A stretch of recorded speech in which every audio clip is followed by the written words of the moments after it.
गरीब school student के घर आई अमीर सहेलियां। चंदापुर गांव में 3 पक्की सहेलियां रहती थीं, कविता, करीना और निशा। वह तीनों एक ही स्कूल में एक ही क्लास में पढ़ती थीं। छुट्टी के बाद वह तीनों एक साथ बाहर निकली। वह देखो, हमारे बर्गर वाले चाचा आ गए हैं। हमेशा बिल्कुल टाइम पे आते हैं। हमेशा की तरह वह तीनों बर्गर वाले के पास चली जाती हैं। बोल निशा, क्या खाएगी, बर्गर, मोमोज या पानी पूरी? इतने में थोड़ी दूर खड़ी एक लड़की बीच में बोल पड़ती है, अरे वे बेचारी क्या बताएगी, वो तो तुम दोनों के भरोसे ही बर्गर वाले ही ठेले के पास आ जाती है। अगर तुम दोनों अमीर सहेलियां उसकी जिंदगी में ना होती तो वो बर्गर की शक्ल भी नहीं देख पाती। इतना सुनते ही करीना और कविता मुस्कुराई और उसके पास चली गई। आप दोनों मेरे पास क्यों चली आई? जाओ जाओ, अपनी गरीब सहेली को बर्गर पिज्जा खिलाओ। उसके इतना बोलते ही करीना और कविता उसको मारना शुरू कर दिया। तूने ही कहा था ना कि हम दोनों अमीर हैं, इसी पैसे से अपना इलाज करवा लेना। उम्मीद से ज्यादा पैसे हैं। आज के बाद हमारी सहेली के खिलाफ जरा भी कुछ बोला ना तो इसका अंजाम इससे भी ज्यादा बुरा होगा। चल निशा, अब घर चलते हैं। वह तीनों सहेलियां वहां से चली गई। तभी चाचा ने उस लड़की से कहा, बिटिया, मुझे लगता है आज के बाद आप किसी भी गरीब का मजाक नहीं उड़ाओगी।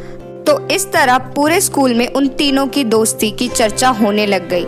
निशा गरीब जरूर थी, पर करीना और कविता ने उसको कभी भी इस बात की कमी नहीं होने दी। वास्तव में मैं कितनी खुशनसीब हूँ कि तुम दोनों जैसी मुझे सहेलियाँ मिली। तुम दोनों इतनी ज्यादा अमीर हो, तुम दोनों के पिता की खुद की कंपनियां चलती हैं, फिर भी तुम दोनों मुझसे कितना प्यार करती हो। तुम दोनों तो बड़े और अमीरों वाले स्कूल में पढ़ने चाहिए। अगर आगे से खुद को गरीब कहा तो मैं तेरा भी वही हाल करूंगी जो उस लड़की का किया था।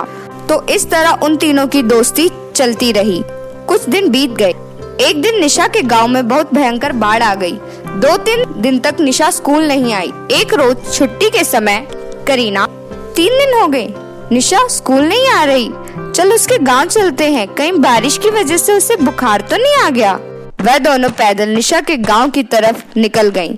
जैसे ही निशा के गांव में पहुंची, वैसे ही कुछ पुलिस वाले ने उन दोनों को रोक लिया। कहाँ जा रही हो तुम दोनों? इस गांव में मेरी सहेली रहती है। अब इस गांव में कोई नहीं रहता। 2 दिन पहले इस गांव में भयंकर बाढ़ आ गई, जिससे सारे घर बह गए। बहुत सारे लोगों की तो जानें चली गईं। जो बच गए वह किसी तरह अपने जान बचाकर भाग गए।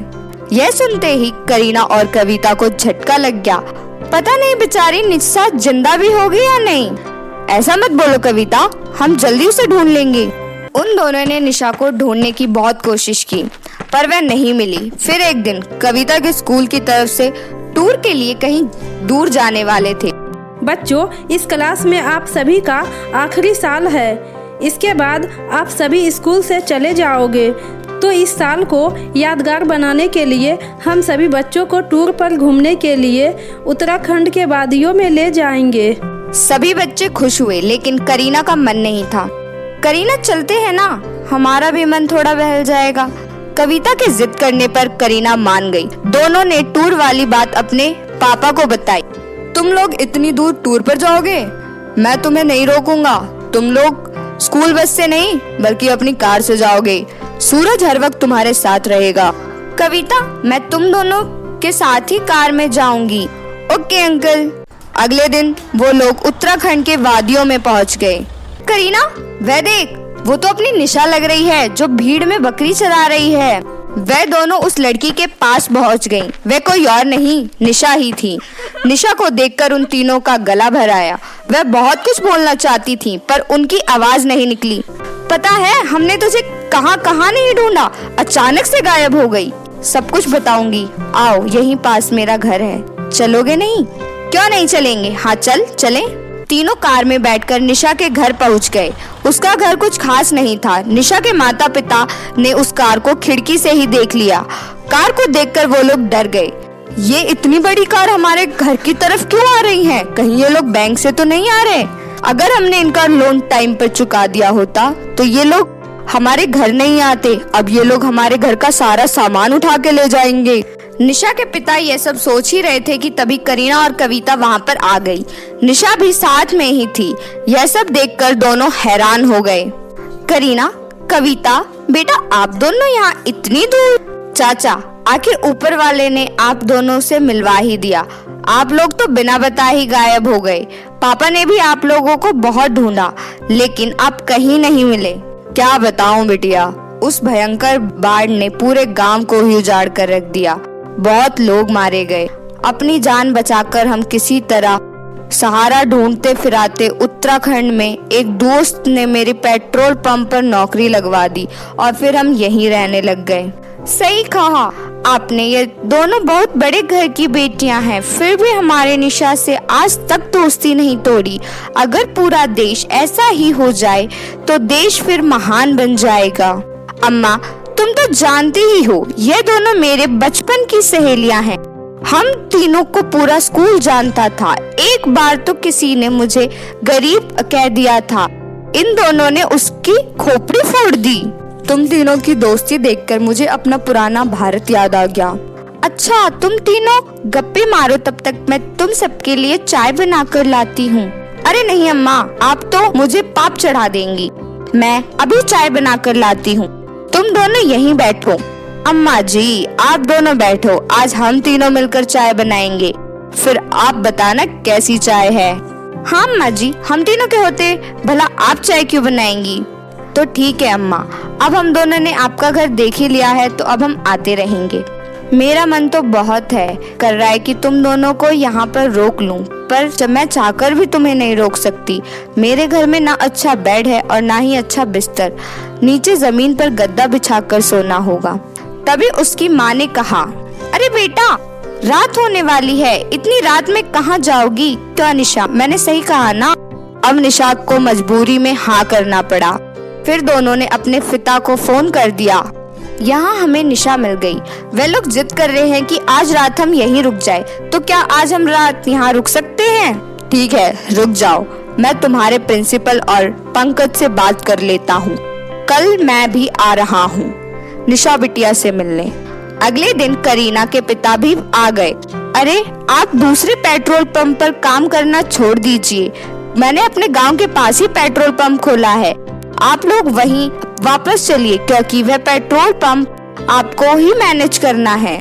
तो कुछ महीनों बाद वह लोग अपने पुराने गांव वापस आ गए। निशा के पिता पेट्रोल पंप के मैनेजर बन गए, तो निशा की गरीबी भी खत्म हो गई और वह सब खुशी खुशी रहने लग गए। नई बहू को मिले दादी माँ के जादुई कढ़ी। अरे क्या बात है सुशीला, तेरी बहू तो बिल्कुल चांद का टुकड़ा लग रही है। तेरी तो किस्मत खुल गई इतनी सुंदर बहू पाकर। अरे किस्मत तो इसकी खुल गई है मेरी जैसी सास को पाकर, वरना आजकल मुफ्त में ऐसा परिवार कहाँ मिलता है। बात तो तूने बिल्कुल सही कही सुशीला, किस्मत तो तेरी बहू की खुल गई है, बिना दहेज के तेरे इतने बड़े घर में आकर। देखा मैंने बाहर बहू का सामान, अरे इतना सामान तो मुझे मेरे बेटे के सगाई में ही मिल गया था, पर तो अब कर भी क्या सकती है, आखिर बहू को तेरा बेटा खुद पसंद करके लाया है। अरे बस कर विनीता और सुशीला, तुझे इसकी बात सुनने की कोई जरूरत नहीं है। अरे दहेज लेने और देने से कुछ नहीं होता है, घर में खुशियाँ तब आती है जब रिश्तों में प्यार होता है, बाकी ये सब तो बस एक ऊपरी दिखावा है। अपनी दोनों सहेलियों की बात सुनकर सुशीला ने पता नहीं किसकी बातों को दिल से लगाया होगा, लेकिन उन सबकी ये बात सुनकर नई बहू सोनाली को जरूर अजीब लग रहा था, क्योंकि सोनाली एक गरीब परिवार से थी जिससे सुशीला का बेटा प्यार करता था और उसने अपने घर में बिना बताए उससे शादी कर ली थी, जिस वजह से सुशीला और उसकी बेटी नैना उसे बिल्कुल भी पसंद नहीं करते थे। लेकिन सोनाली कैसे भी करके उन लोगों का दिल जीतना चाहती थी, इसलिए वो सुबह उठते ही घर के कामों में लग जाती है। तभी नैना कहती है, अरे माँ, मेरा नाश्ता कहाँ है? मुझे कॉलेज के लिए बहुत लेट हो रहा है। उसी समय सोनाली नैना के लिए नाश्ता लेकर आती है और कहती है, ये लो नैना, मैंने तुम्हारे लिए गर्मा गर्म आलू के पराठे और चाय बनाया है। तुम्हें किसने कहा मेरे लिए नाश्ता लाने के लिए? तुम्हें पता भी है कि मैं ये सब नहीं खाती हूँ। अरे माँ, आप मेरे लिए जल्दी से नाश्ता लेकर आ रही हो या मैं जाऊँ? अरे बेटा, बस ले आई, ये लो तुम्हारी ग्रीन टी और sandwich. Thank you so much माँ, अगर आप इस घर में ना होती तो पता नहीं हम लोगों का क्या होता। सॉरी नैना, वो मुझे पता नहीं था, लेकिन मैं कल से तुम्हारे लिए। कोई जरूरत नहीं है तुम्हें कल से किचन में जाने की। अरे पूरे किचन का नाश मार के रख दिया है तुमने, कोई भी सामान अपनी जगह पर नहीं है। क्या ऐसे ही काम करती थी तुम अपने घर पर? वो माँ जी, सुबह जल्दी जल्दी सबके लिए नाश्ता बनाने के चक्कर में ये सब। अरे सुबह सुबह जल्दीबाजी उन्हें होती है जो समय पर टाइम से नहीं उठते हैं, वरना हमारे घर में काम ही क्या है, पर तुमसे तो वो भी नहीं हो रहा। इतना कहकर सुशीला गुस्से में अपने कमरे में चली जाती है और सोनाली सर झुकाए किचन में जाती है और किचन की साफ सफाई करने लगती है। दरअसल सुशीला का घर बहुत ही बड़ा और मॉडर्न तरीके से बना हुआ था, जिसकी वजह से सोनाली को काम करने में बहुत ज्यादा दिक्कत हो रही थी, क्योंकि सोनाली एक गरीब परिवार से थी। इसलिए उसने आज तक ऐसी चीजें कभी नहीं देखी थी और न ही उसे समझने वाला वहाँ पर कोई था।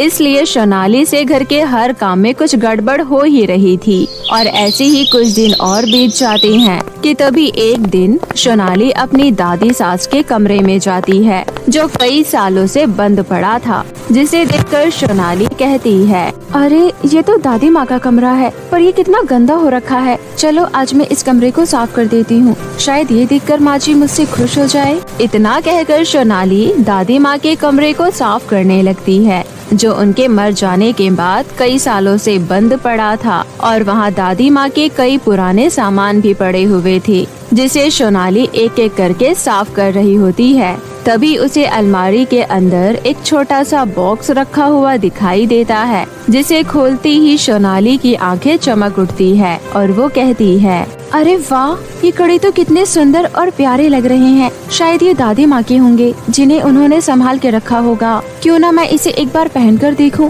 फिर इन्हें उतारकर माँ जी को दे दूंगी। इतना कहकर सोनाली जैसी ही उन कड़ों को पहनती है, वैसे ही मानो सोनाली के अंदर बहुत ही ज्यादा शक्ति आ जाती है और वो कहती है, चलो अब जल्दी से सफाई कर लेती हूँ, वरना बाकी के काम करने में बहुत देर हो जाएगी। पर मैं ये बेड कैसे उठाऊँ, ये तो दिखने में बहुत भारी लग रहा है। चलो एक बार कोशिश करके देखती हूँ। इतना कहकर सोनाली जैसे ही उस बेड को हाथ लगाती है, वैसे ही वो बेड घिसककर साइड में हो जाता है और ये देखकर सोनाली कहती है, क्या बात है, ये बेड तो बड़ी आराम से खिसक गया। मुझे तो लग रहा था ये बहुत भारी होगा, पर चलो कोई बात नहीं, मेरा काम तो हो गया ना। और इस तरह उन कड़ों को पहनने के बाद सोनाली के हाथों में ताकत के साथ साथ जादुई शक्तियाँ भी आ गई थी, जिसकी वजह से सोनाली घर के सारे काम बड़े ही आराम से कर लिया करती थी, जिन कामों को करने में उसे पहले बहुत ज्यादा दिक्कत हो रही होती थी। तभी एक दिन, अरे अनुज बेटा, आज तो तू बड़ा जल्दी आ गया ऑफिस से, कोई काम था क्या? हाँ माँ, वो सोनाली को कुछ सामान खरीदना था, इसलिए बस उसे शॉपिंग ले जाने के लिए आया हूँ। हाँ हाँ, क्यों नहीं, उसे शॉपिंग ले जाओ, मार्केट करवाओ, क्योंकि घर के काम करने के लिए तो मैं हूँ ही ना।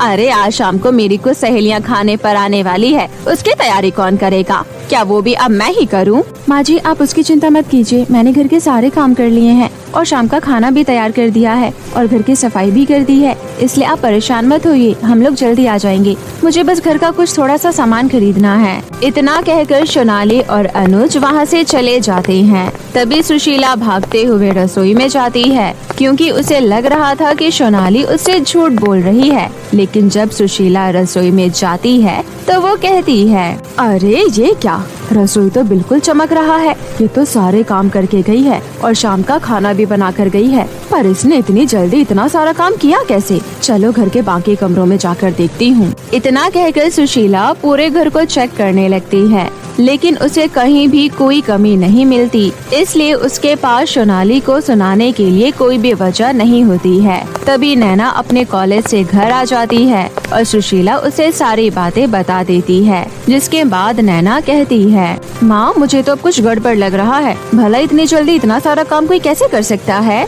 इतना कहकर दोनों माँ बेटी सोच में पड़ जाते हैं। तभी उसी शाम जब सुशीला की सारी सहेलियाँ खाने पर आती है, तो खाना खाते ही वो लोग कहते हैं, अरे वाह सुशीला, तेरी बहू के हाथों में तो सच में जादू है। अरे कितना स्वादिष्ट खाना बनाया है तेरी बहू ने, और हाँ, घर को भी कितने अच्छे तरीके से सजा कर रखा है।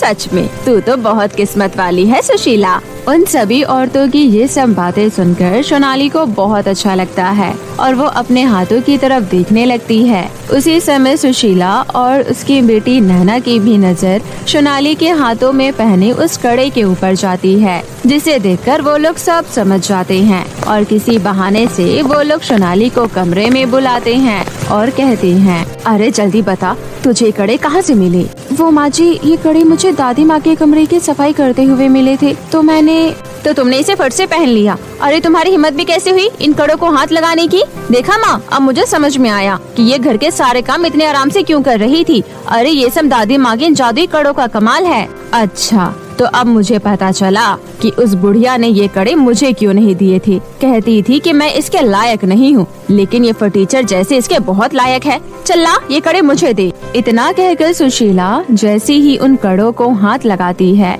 वैसे ही उसे बिजली का जोरदार झटका लगता है। तभी नैना भी उन कड़ों को निकालने की कोशिश करती है, तो उसे भी वैसे ही बिजली का झटका लगता है और ऐसे ही बार बार कोशिश करने के बाद भी वो लोग उस कड़े को नहीं निकाल पाते हैं। तभी हार मानकर सुशीला कहती है, रहने दे बेटी, शायद ये कड़े हमारे नसीब में ही नहीं है। खामका हमारी हड्डियाँ टूटी जा रही है, चल यहाँ से। इतना कहकर दोनों माँ बेटी वहाँ से चली जाती है और सोनाली समझ जाती है कि दादी माँ ने ये जादुई कड़े उसे आशीर्वाद के रूप में दिए हैं, इसलिए अब सोनाली को उस घर में किसी भी तरह की कोई तकलीफ नहीं होती है और वो खुशी खुशी अपना जीवन गुजारने लगती है।